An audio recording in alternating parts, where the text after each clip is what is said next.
सभी जो कॉमरेड्स यहाँ पे उपस्थित है, आप सबको मेरा नमस्कार और मेरा लाल सलाम।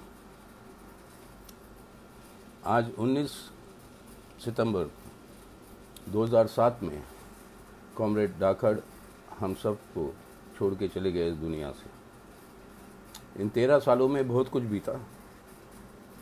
बहुत बार कॉमरेड धाकड़ की याद आती रही और आना भी स्वाभाविक था, क्योंकि उनकी जो योगदान रही है हमारी पार्टी को बनाने में, उनकी योगदान रही है मध्य प्रदेश की आवाम से जो संपर्क को पार्टी का और गहरा बनाने में, उनकी अभाव रही है कि आज जनता के ज्वलित समस्याओं को उठाकर उनके ऊपर उनको लामबंद करके एक संघर्षों में उतारकर हमारी जो बुनियादी अधिकार हैं उसकी रक्षा करते हुए हमारी मांगों को मनवाना पड़े सरकारों से और अधिकारियों से।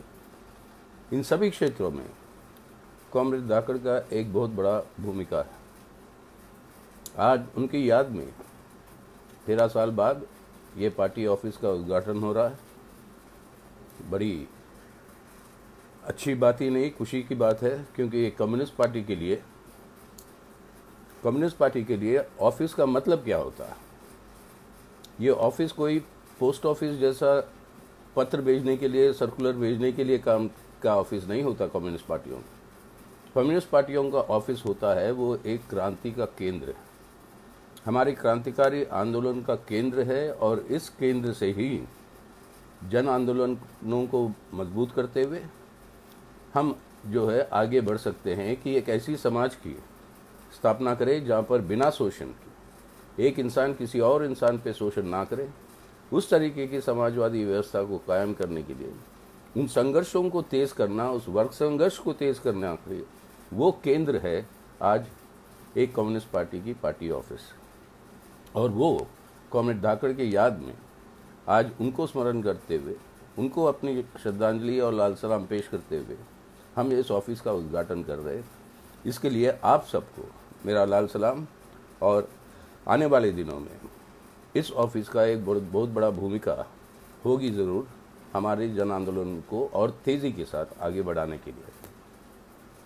ये बात कहते हुए मैं जब कहता हूँ कि कॉमरेड धाकड़ की बड़ी याद आती है, उनकी कमी महसूस हो रही है आज के दिन, क्योंकि इन 13 सालों में जो परिस्थिति है दुनिया में और देश में, इसके अंदर ज़मीन आसमान का फ़र्क है।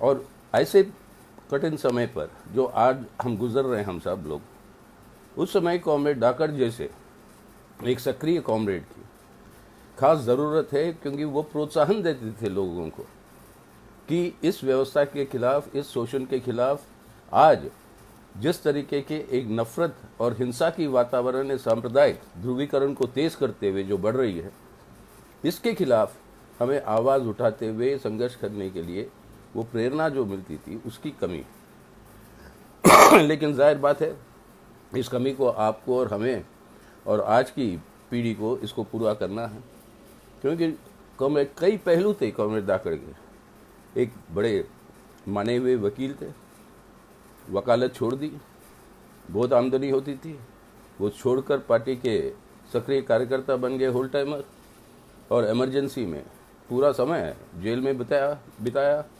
और कई सारे उनके जो सैक्रिफाइसेस थे और उनकी सब कठिनाइयों से गुजरते हुए वो आज हमारी पार्टी को इस मुकाम पर पहुंचाने में उनका एक बहुत बड़ा योगदान रहा।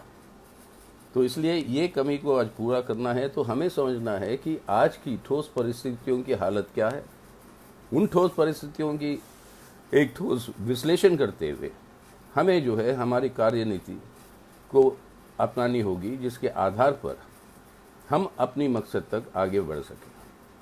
आज दुनिया में क्या हो रहा है, ये जो महामारी है कोविड की, ये कोरोना की जो वायरस जो इस कोविड के रूप में जो उभर कर आई है, ये महामारी के शिकार पूरा दुनिया है। लेकिन इस दुनिया के अंदर एक बात साबित हो जाती जो हमारे लिए एक बुनियादी प्रेरणा है, और वो है कि पूरे देशों की अगर आप हिसाब करके देखिए आप, तो पूंजीवादी देश जो अपने मुनाफे ज़्यादा बढ़ाने के चक्कर में सभी चीज़ों की निजीकरण कर दी, जिसके अंदर स्वास्थ्य व्यवस्था को का भी निजीकरण हो गया था, उसके चलते हुए आम लोगों तक स्वास्थ्य के व्यवस्था को ना पहुंचने की वजह से आज शिकार बहुत ज़्यादा लोग हो रहे हैं पूंजीवादी देशों में।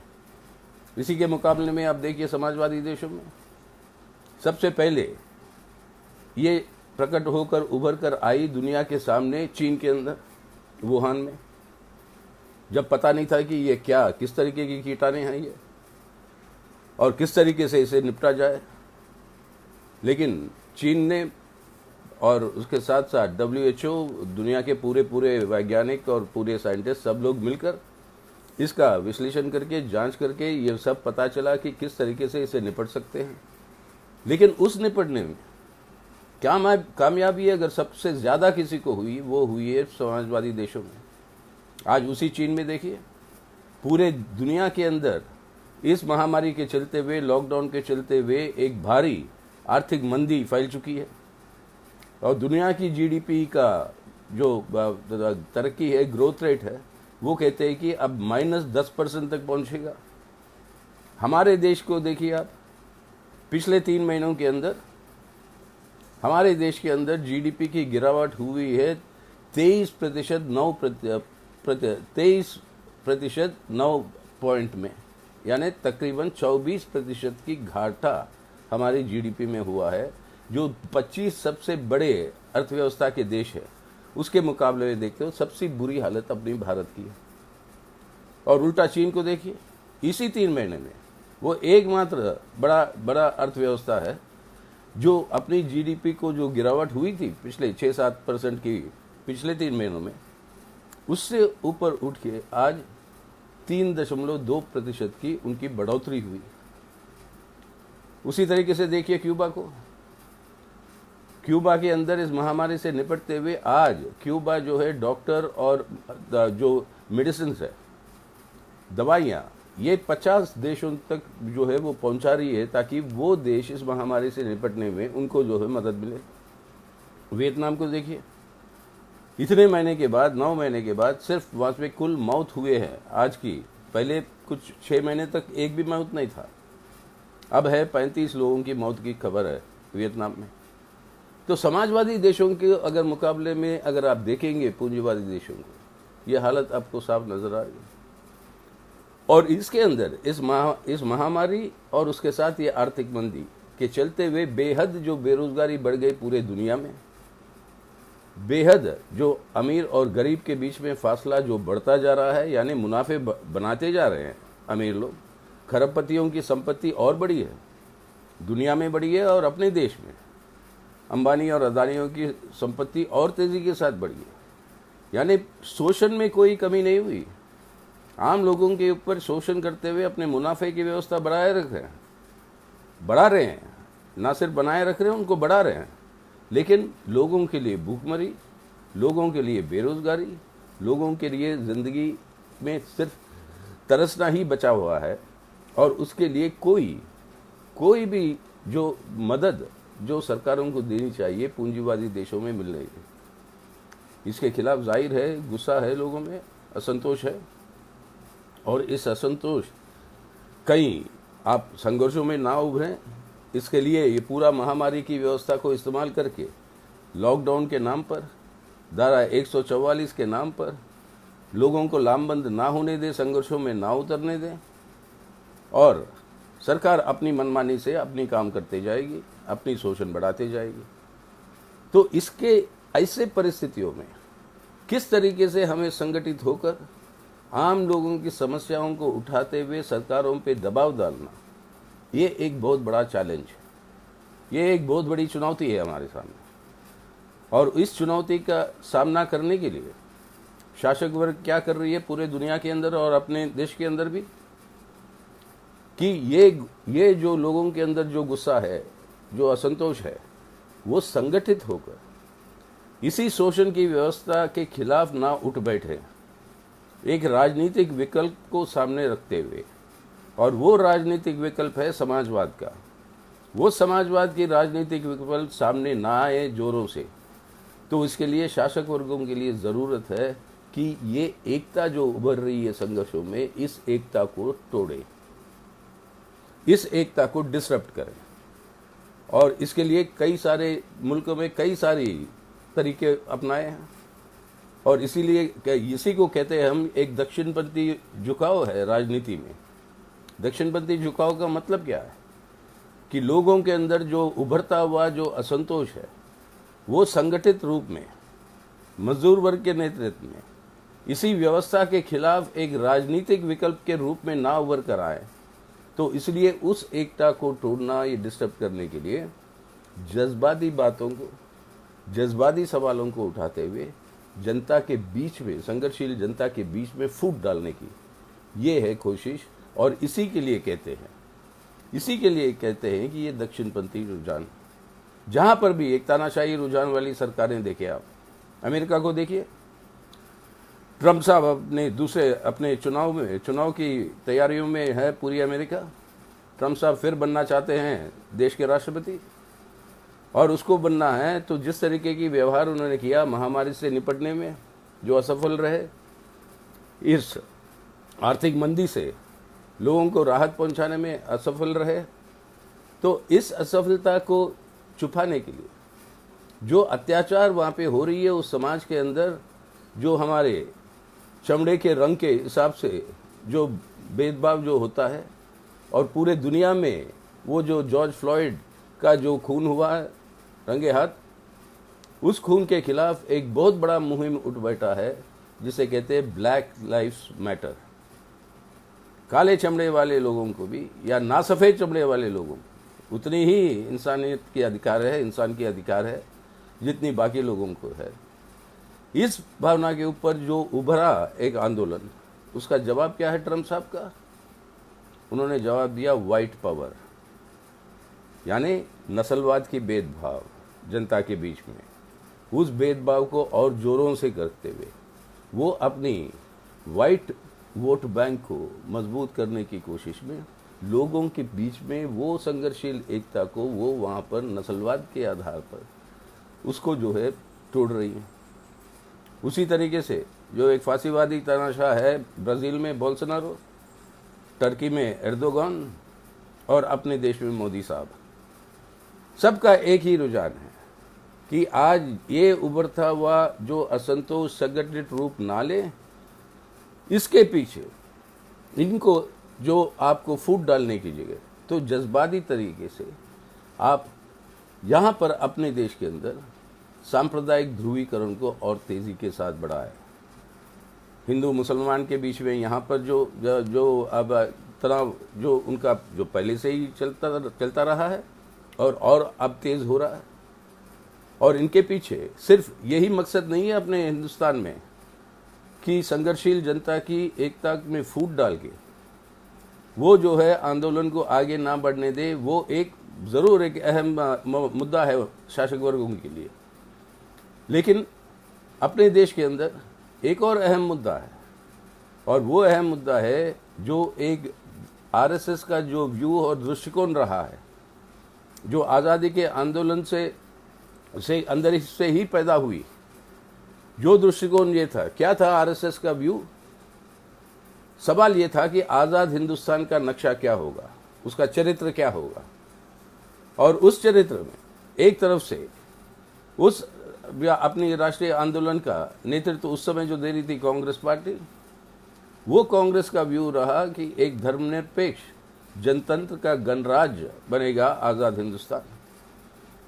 हम वामपंथी और कम्युनिस्ट लोग कहे क्या, ठीक, ये बिल्कुल सही है। जो विविधता है अपने देश के अंदर, एक बिना धर्मनिरपेक्ष जनतंत्र की गणराज्य के बिना इस देश के लोगों की जो विविधता है, जो भिन्नता है, जो भाषाओं में भिन्नता है, धर्मों में भिन्नता है, जो जातियों के अंदर जो बांटे गए हैं, जिनके संस्कृतियों में बहुत फर्क है, इन सभी लोगों को अगर इकट्ठा करके इस देश की एकता को मजबूत करना है तो यही है रास्ता, एक धर्मनिरपेक्ष जनतंत्र का गणराज्य। लेकिन वामपंथियों का कहना ये था सिर्फ ये गणराज्य से एक बात नहीं बनती। अगर इस गणराज्य को भी बचाना है तो आपको आर्थिक समानता की ओर बढ़ते हुए जाना है, जो संभव है सिर्फ समाजवाद के अंदर। लेकिन उस दिशा में हमें आगे बढ़ने की ज़रूरत है, वरना यही धर्मनिरपेक्ष जनतंत्र के गणराज को ही खतरा पैदा होगा। ये चेतावनी आज की बात नहीं, हम ये चेतावनी देते आए हैं तकरीबन 100 साल से, 1 शताब्दी से। और ये है कम्युनिस्ट पार्टी की स्थापना की शताब्दी का साल, और तब से ये बात हम जो कहते हैं आज साबित हो रहा है। लेकिन वो दृष्टिकोण जो आरएसएस का और मुस्लिम लीग का, जिसके चलते हुए पाकिस्तान बना, वो क्या था कि नहीं, आज़ाद हिंदुस्तान अपने लोगों की धार्मिक भावनाओं के ऊपर उसकी चरित्र रचेगी, और वो धार्मिक भावनाएं आरएसएस की सोच के मुताबिक वो है एक हिंदू राष्ट्र का, सिर्फ हिंदुओं का ही देश होगा ये, और उसी का जुड़वा भाई सिर्फ मुसलमानों का ही देश होगा और मुस्लिम लीग का। और इस तरीके से 2 देशों की बात उभर कर आई एक ही देश में। उनका कहना था कि 2 किस्म के देश है, वो है एक हिंदू देश, एक मुसलमान देश, और उसके चलते हुए अपना देश का बंटवारा हुआ और पाकिस्तान का जन्म हुआ। तो यहाँ पर लेकिन राष्ट्रीय आंदोलन ने क्या कहा, भारत की विविधता को ध्यान में रखते हुए बिना धर्मनिरपेक्ष जनतंत्र के गणराज के अलावा और कोई चारा नहीं है। तो वो जो आरएसएस का व्यू था उसको ठुकरा के भारत के अंदर ये गणराज का स्थापना हुआ। लेकिन वो गुस्से में महात्मा गांधी की हत्या हुई। उस समय यही लोग समझते थे कि जीत हो गया, हम आज़ाद हो गए। तो ये खतरा जो है, जो एक धार्मिक रूप से अपने देश की चरित्र को बनाने की, वो खतरा अब ख़त्म हो गया, और वही गलती रही। इन 70 सालों में वो व्यू और वो सोच खत्म नहीं हुई, बल्कि हर समय हर मोड़ पे यही कोशिश रहा कि इस संवैधानिक व्यवस्था जो है अपनी, उस संवैधानिक व्यवस्था और ये गणराज जो एक धर्मनिरपेक्ष जनतंत्र का गणराज है, इसको हटाकर, इसको ध्वस्त करके उसके जगह पर उनकी एक कट्टरपंथी, एक फाशीवादी हिंदुत्व राष्ट्र का निर्माण हो। और ये कोशिश लगातार 70 साल तक चलती रही। और आज के दिन जब ये महामारी की आज ये नौबत आ गई, और अफसोस की बात है कि इस तरीके से भारत जाना जाएगा। हम विश्व गुरु है, जो हमारे प्रधानमंत्री महोदय का इच्छा है कि भारत विश्व गुरु बने।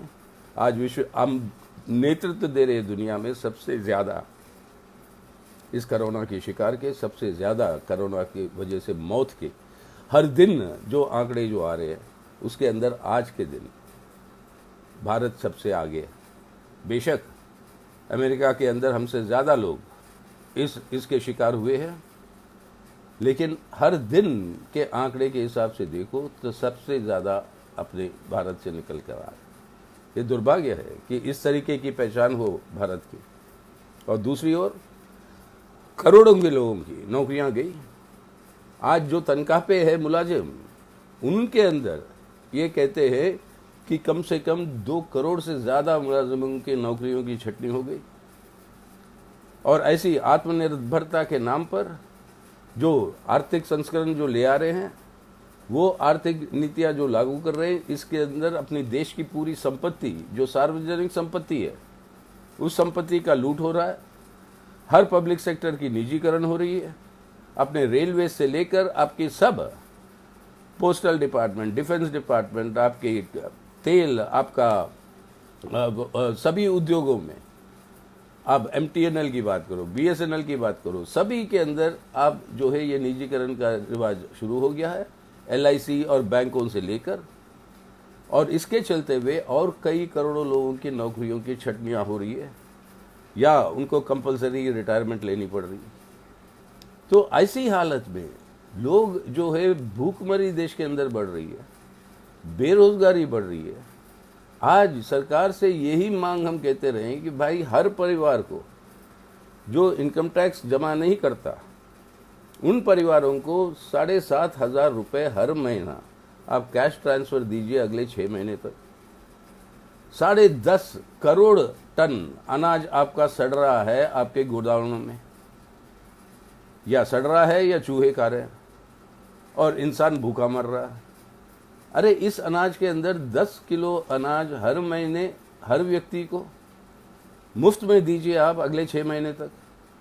देश के अंदर भूखमरी को हम रोक पाएंगे ना? ये काम नहीं करेंगे मोदी साहब।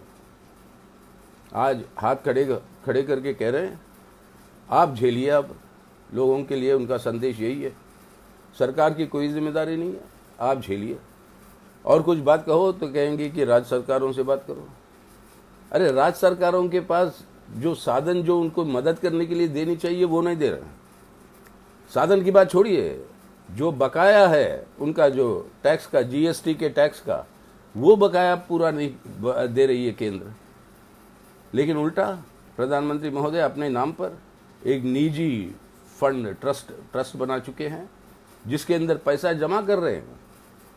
कंपलसरी हर मुलाजिम की हर एक दिन की वेतन, हर मजदूर का एक दिन का वेतन, सब मेंबर पार्लियामेंटों की जो है उनके तनख्वाहें, उनका तनख्वाह, मेंबर पार्लियामेंट को जो मिलता है अपने क्षेत्र में कुछ उपलब्धि के लिए उसके विकास के लिए कुछ काम करें, वो पैसा 2 साल का यानी 10 करोड़ हर एमपी का, वो पैसा उन्होंने ज़बरदस्ती उस फंड में ले ली। और उस फंड का कोई हिसाब नहीं, कोई हिसाब किताब नहीं, कोई इस फंड के अंदर सवाल नहीं पूछ सकता। यहाँ तक कि सीएजी भी उस फंड का ऑडिट नहीं कर सकती। अब ये हजारों करोड़ों रुपए जो जमा कर लिए हैं बड़े बड़े कॉरपोरेट हाउसों से, उनको टैक्स का कंसेशन देके कि जो पैसा यहाँ पे जमा करेगा वो टैक्स देने की ज़रूरत नहीं है उस पर, इस तरीके से ये हजारों करोड़ों रुपए जमा कर रहे, इकट्ठा किए जा रहे। हमने कहा यार वो पैसा आप जो है राज्य सरकारों को दीजिए ताकि इस महामारी से निपट कर लोगों की कुछ भलाई हो ना, वो नहीं देंगे। कहाँ जा रहा वो पैसा पता नहीं। पता नहीं आपके मध्य प्रदेश में अगर आपका अनुभव है कि किस तरीके से जिस सरकार को आप लोगों ने चुना, उस सरकार को जिस तरीके से एमएलएओं की खरीदारी करते हुए उस सरकार को गिराया गया और भाजपा की सरकार नियुक्त हुई, यह आप सभी लोग जानते हैं। वो खरीदारी के पैसे आए कहाँ से? अब ये सब सवाल है, आपको और हमको जवाब देना होगा जब समय आएगा, क्योंकि प्रधानमंत्री और ये सरकार तो देने वाली नहीं है। कर ये बात वहाँ पे रही, लेकिन उसके चलते हुए वो असली एजेंडा उनकी क्या लागू कर रहे हैं? महामारी से वंचित हो गए अपने आप, महामारी से जो शिकार हो रहे हैं उनके लिए कोई अब चिंता नहीं है सरकार की। इस आर्थिक मंदी के वजह से लोगों की जिंदगियां बर्बाद हो रही है, करोड़ों लोगों की, उसके बारे में कोई चिंता नहीं। चिंता है तो अपने बड़े बड़े पूंजीपतियों के मुनाफे बढ़ाने के लिए और मौका दें। आत्मनिर्भर भारत के नाम पर जो ये आर्थिक सुधार ले आ रहे हैं, इसका एक ही मकसद है, आत्मनिर्भर भारत नहीं बन रहा, एक आत्मसमर्पण भारत बन रहा है।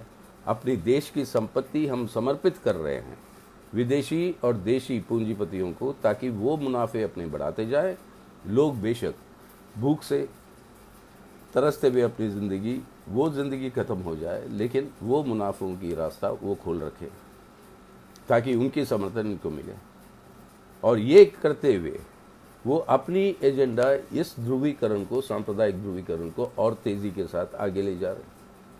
अब देखें आप, दिल्ली के अंदर सांप्रदायिक हिंसा जो हुआ, उस सांप्रदायिक हिंसा के अंदर पुलिस की जांच जो चल रही है, उस जांच का नक्शा देश के गृह मंत्री ने पार्लियामेंट में ही बताया था कि ये हिंसा उन लोगों के वजह से हुई है जो सीएए का विरोध कर रहे थे। शांतिपूर्वक ढंग से सीएए का विरोध करना ये हमारा अधिकार है, मौलिक अधिकार है जो संविधान देता है। और उनको इस हिंसा के साथ जोड़ना, इसका मतलब क्या है? और उसके अंदर भी चुन चुन कर अपने मुसलमान भाई बहनों को, उनको गिरफ्तार करना, इसका मतलब क्या होता है? और वो किस तरीके से इसको जोड़े? अब उसके अंदर मेरा भी नाम डाल दिए। कई सारे हमारे देश के अंदर बहुत प्रसिद्ध, दुनिया के अंदर प्रसिद्ध बुद्धिजीवी जो है, प्रोफेसर लोग जो है, उन सबको लपेट रहे हैं इसके अंदर। यानी जो भी सरकार के विरोध में आवाज़ उठाया, उन सब के ऊपर इस तरीके की कार्रवाई करें ताकि ये सबसे सबसे बुरी और गंदी तानाशाही की रुझान जो है नंगे रूप में हमारे देश के अंदर आज पेश हो रही है। अरे उसी हिंसा के लिए, जो हिंसा के लिए नफरत भरी भाषण जो दिए हैं अपने केंद्र मंत्री, दिल्ली के बीजेपी नेता लोग, उन सब के टेप में सामने पड़े हुए हैं पुलिस के और देश के, पूरा दुनिया देखी है। और दिल्ली के हाई कोर्ट में एक जज ने हिम्मत करके उस टेप को चलाया कोर्ट में चलाकर पुलिस को आदेश दिया कि इस तरीके की जहरीली भाषण जो हो रही है, जो जिसके वजह से ये हिंसा को ये प्रोत्साहन जो मिली है, इनके ऊपर एफआईआर क्यों नहीं दर्ज किया? एफआईआर दर्ज करिए, ये कोर्ट का आदेश है। क्या होता है उस जज का? रातों रात उस जज की ट्रांसफर हो जाती है और वो जब दिल्ली हाई कोर्ट से हट जाते हैं वो जज, उसके बाद वही जज का ऑर्डर को खारिज हो जाता है कोर्ट की तरफ से। यानी जो हिंसा करवाए हैं, जहरीली जो भाषणें दी हैं, उन पे ऊपर कोई कार्रवाई नहीं। 53 लोग मरे हैं। उन मौतों की जिम्मेदार कौन है? ये सब रिकॉर्डेड सोशल मीडिया के अंदर वायरल हुए हैं ये सब टेप। और पुलिस की जो रुझान और व्यवस्था रही, दिल्ली पुलिस जो काम करती है सीधा गृह मंत्रालय के आदेश पे, उसके बारे में भी पूरा सबूत है, लेकिन वो कुछ नहीं।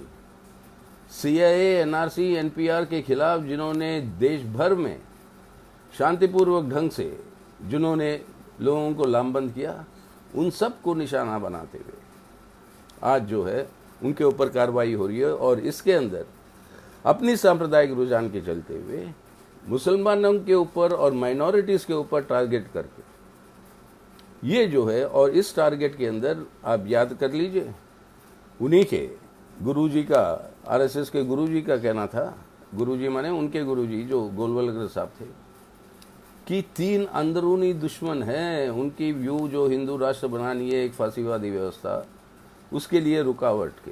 ये 3 कौन है? ये 3 मुसलमान, ईसाई, क्रिश्चियन और कम्युनिस्ट, और इनके ऊपर निशाना। और ये धाकड़ साहब कॉमरेड धाकड़ बहुत अच्छी तरीके से पहचानते थे, और इसीलिए उनका नज़र कभी भी इस सांप्रदायिकता के और सांप्रदायिक ताकतों के ऊपर से कभी हटा नहीं, ताकि ये हमें भी टारगेट बनाएंगे। जो हो रहा है आज, हमारा भी नाम मतलब आ गया इस पुलिस के इस तरीके की जांच में। यानी पुलिस का इस्तेमाल करना, कोर्ट कचहरियों का इस्तेमाल करना, पार्लियामेंट की सेशन चल रही है, सत्र, और उस सत्र में कोई सवाल जवाब नहीं होगा। यानी सरकार की जो जवाबदेही पार्लियामेंट को होनी है, पार्लियामेंट के मेंबरों की जवाबदेही जो जनता को होनी है, ये है मतलब हमारे संविधान का पहले शब्दों का जो शुरू होता है, हम लोग, वी द पीपल। हम लोग का मतलब क्या है? देश की संप्रभुता लोगों के हाथ में, और लोगों को जवाबदेही उनसे जो चुने गए वो प्रतिनिधि लोगों को जवाबदेही देंगे, और चुने गए प्रतिनिधियों को सरकार की जवाबदेही होगी। अब पार्लियामेंट में सवाल जवाब नहीं होगा तो जवाबदेही खत्म। अपनी मनमानी से चला रहे हैं पार्लियामेंट। अब लिया है विधेयक हमारे कृषि के क्षेत्र में अपने किसानों के खिलाफ, बहुत बड़ी आंदोलन आज उभर पड़ी है पंजाब, हरियाणा और आपके पश्चिमी उत्तर प्रदेश में, और पूरे देश में फैल रहा है। 25 तारीख को सभी किसान संगठनों की जो संस्थाएं हैं पूरे देश भर में, उन्होंने इसी 25 को पूरे भारत बंद का ऐलान दिया। तो ये संघर्ष चलेंगे, लेकिन ये रुझान इसके अंदर समझिएगा, एक तरफ से श्रम कानूनों को रद्द करना है, मजदूर वर्ग के ऊपर हमला, दूसरी ओर से किसान अपने अन्नदाता, वो उसकी हालत ऐसी है, कर्जे में डूबकर अभी भी वो आत्महत्याएं कर रहे हैं, उनके ऊपर आज इस तरीके से अध्यादेश ले आए हैं ताकि पूरी की पूरी भारत की जो व्यवस्था है हमारी खेती का, ये पूरा सौंप देंगे दुनिया के पूंजीवादियों को, देश के पूंजीपतियों के हाथ में, ताकि वो अपने खेती से भी मुनाफे बनाएं। यानी जो अन्न सुरक्षा की बात है, जो अपने अन्नदाताओं की सुरक्षा के लिए जो एमएसपी जो घोषणा जो की है, अब आने वाले दिनों में अगर ये कानून अगर बन जाता है, एमएसपी का कोई मतलब नहीं होता। ना अपने देश के अंदर अन्न सुरक्षा का मतलब होता है, क्योंकि सब निजी व्यापारियों के हाथ में जाएगा और वो उसको अगर होल्ड करके, यानी वो उसको अगर बंद करके रख लेंगे उन माल को, तो दाम बढ़ते जाएंगे, जिसके वजह से उनका मुनाफा बढ़ेगा, लेकिन लोगों की भूखमरी बढ़ती जाएगी। इसकी कोई चिंता नहीं। तो इस तरीके की नीतियां लागू कर रहे हैं जो मजदूर वर्ग विरोधी, अपने किसानों के विरोधी और आम लोगों के विरोधी। यानी एक तरफ से आपकी सांप्रदायिक ध्रुवीकरण को तेज करो, दूसरी तरफ से देश की संपत्ति को बेचो, आत्मनिर्भरता के नाम पर नारे दो लेकिन आत्मसमर्पण की नीतियां लागू करो। तीसरी ओर से मजदूर वर्ग और अपने किसानों के ऊपर और मेहनतकश जनता के ऊपर अपने हमले और तेज करो ताकि मुनाफे और बढ़ते जाएं। चौथी ओर से जितने हमारे संवैधानिक संस्थाएं हैं, संवैधानिक अधिकारी हैं, आपके पार्लियामेंट से लेकर कोर्ट कचहरी से लेकर इलेक्शन कमीशन से लेकर सीबीआई से लेकर एनफोर्समेंट डिपार्टमेंट से लेकर सबका दुरुपयोग करें, आप इस्तेमाल करें अपनी राजनीतिक स्वार्थ के लिए।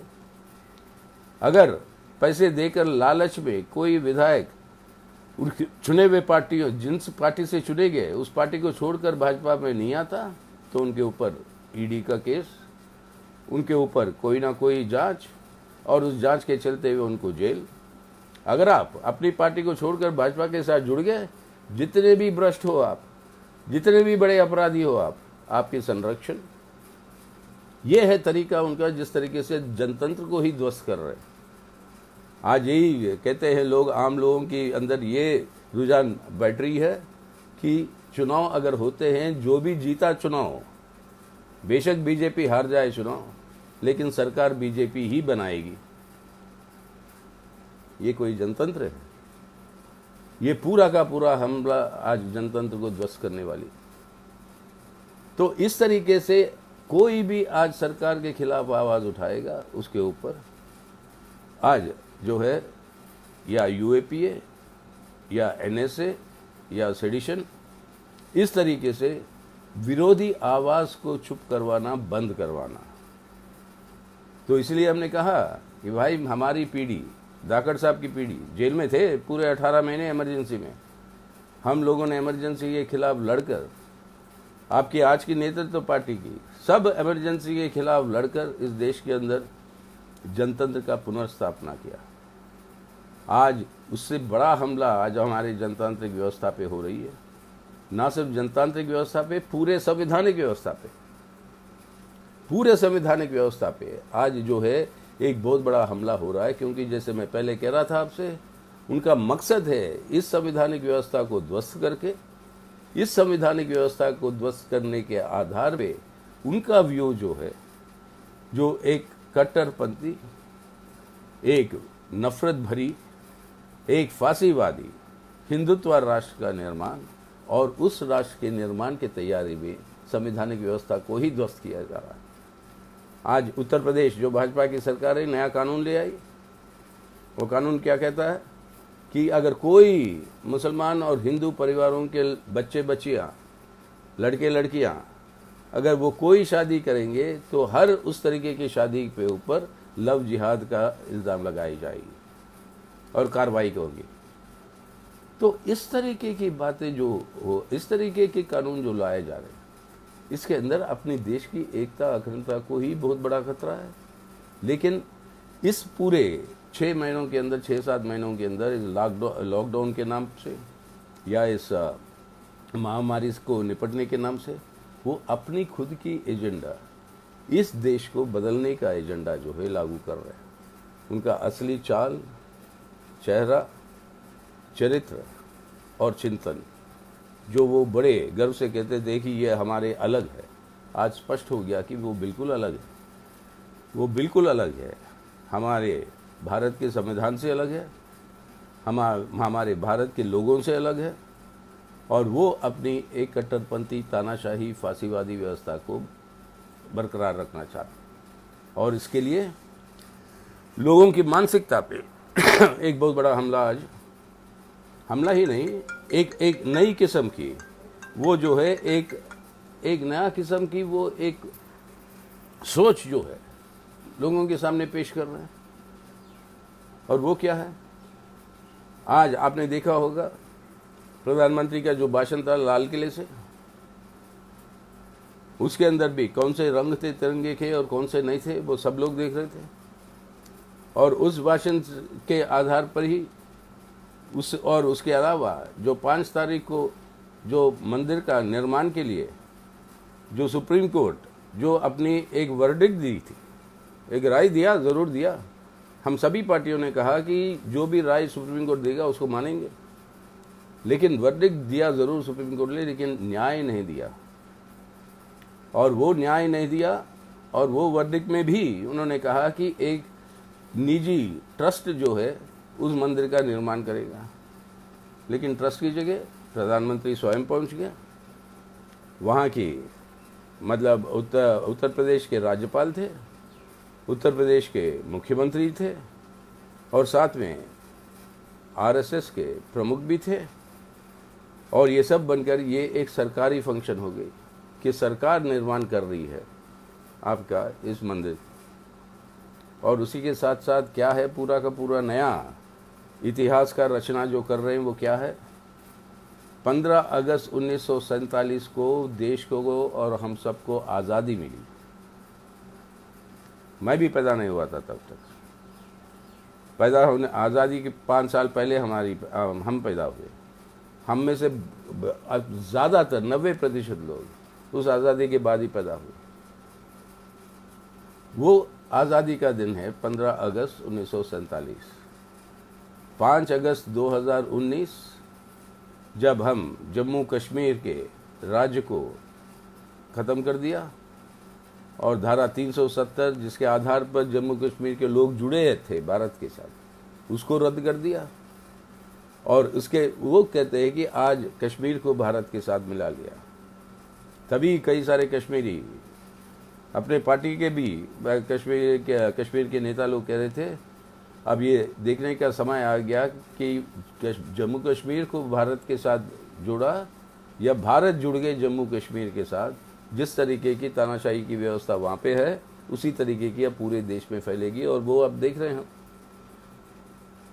तो 5 अगस्त 2019 को और 5 अगस्त 2020 को जब मंदिर का निर्माण का शुरू है, ये है भारत का असली आज़ादी का दिन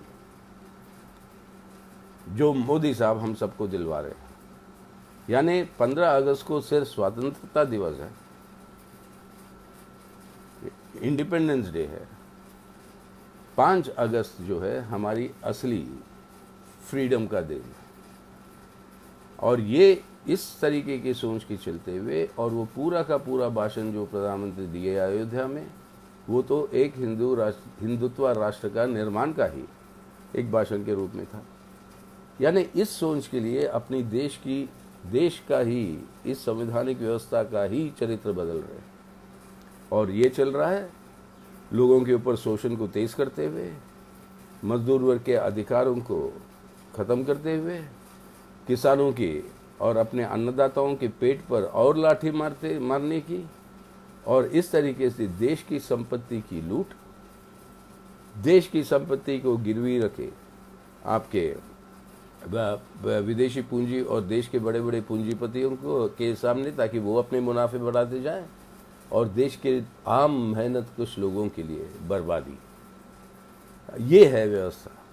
आज इस चुनौती का सामना करना है। इसलिए जब मैं कह रहा था कॉमरेड धाकड़ की कमी महसूस होती है, तो होती है इस वजह से कि ऐसे परिस्थितियों में किस तरीके से हम अपनी कार्यनीति बनाएं ताकि लोगों तक हमारे संपर्क को और मजबूत करते हुए उनको लामबंद करें इन संघर्षों में, ताकि इस व्यवस्था के जो ये आज जो तानाशाही की रुझान जो बढ़ते जा रही है उसके खिलाफ अपनी एक धर्मनिरपेक्ष जनतंत्र की गणराज को बचाने के लिए, ताकि आज इस गणराज को बचाते हुए आने वाले दिनों में इसे बेहतर गणराज बनाने की जो हमारी सोच है, हमारा व्यू है, उसके जगह पर आज किस तरीके की सोच आ रही है अपनी शासक वर्गों की, हुकूमत की और इस सरकार की। हम चाहते हैं कम्युनिस्ट लोग भारत एक भविष्य का उजाले में जाए। वो चाहते हैं भारत को एक भूत के अंधेरे में ले जाना। भूत के अंधेरे में ले जाना यानी इतिहास को, वो खुद का उन्हीं का कहना है, 1200 साल पहले जो भारत की जो अस्तित्व थी, ग्लोरी था, उसको वापस लाना है।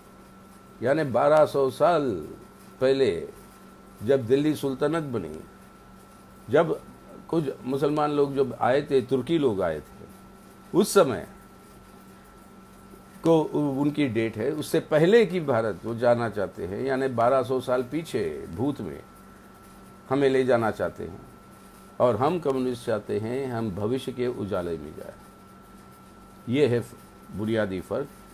और यहीं पर धाकड़ साहब की याद और आती है कि इस फ़र्क को लेकर आम लोगों को लामबंद करते हुए इस व्यवस्था के खिलाफ, आज इस शोषण के खिलाफ, और जो ये एक षड्यंत्र जो चल रहा है कि आज़ाद हिंदुस्तान का ही चरित्र बदल दे, हमारी ये संवैधानिक व्यवस्था को ख़त्म करके वो एक फांसीवादी व्यवस्था का निर्माण करें, इस चुनौती का हम सबको मिलकर सामना करना।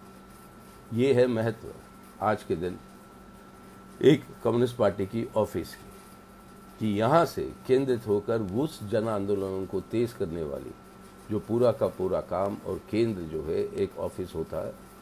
और आज के दिन, आज के समय पर इन चुनौतियों का सामना हमें करना होगा।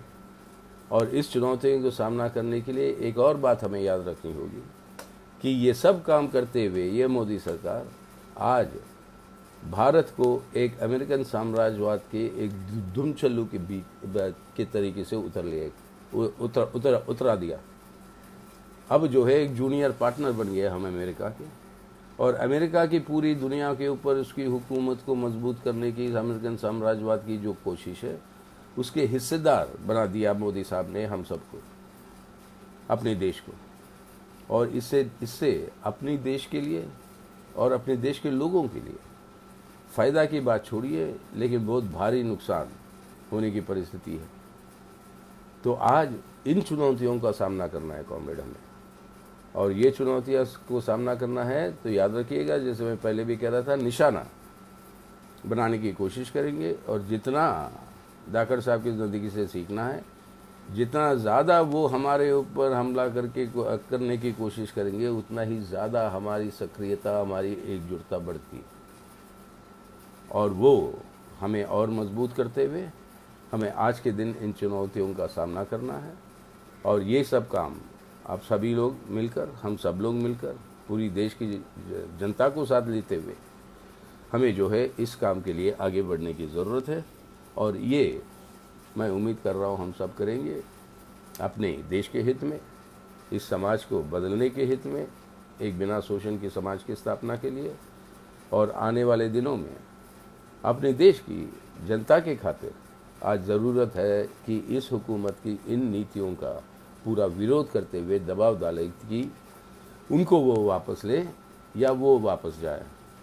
ये इस तरीके की आंदोलन खड़ा करना, तो आइए 25 तारीख को ये किसानों का जो आंदोलन और भारत बंद है उसमें शामिल होना है। और उसी के साथ साथ हमारे मजदूर वर्ग के जितने भी सेंट्रल ट्रेड यूनियन हैं, वो सभी ट्रेड यूनियन मिलकर कई सारे आंदोलन का ऐलान दे रहे हैं। इसी के दौरान, महामारी के दौरान, लॉकडाउन के दौरान तकरीबन 6 लाख हमारे कोयला क्षेत्र के मजदूर 3 दिन के हड़ताल पे गया। कभी ये नहीं हुआ, 3 दिन की हड़ताल, और पूरी मतलब सक्सेसफुल हड़ताल रही है।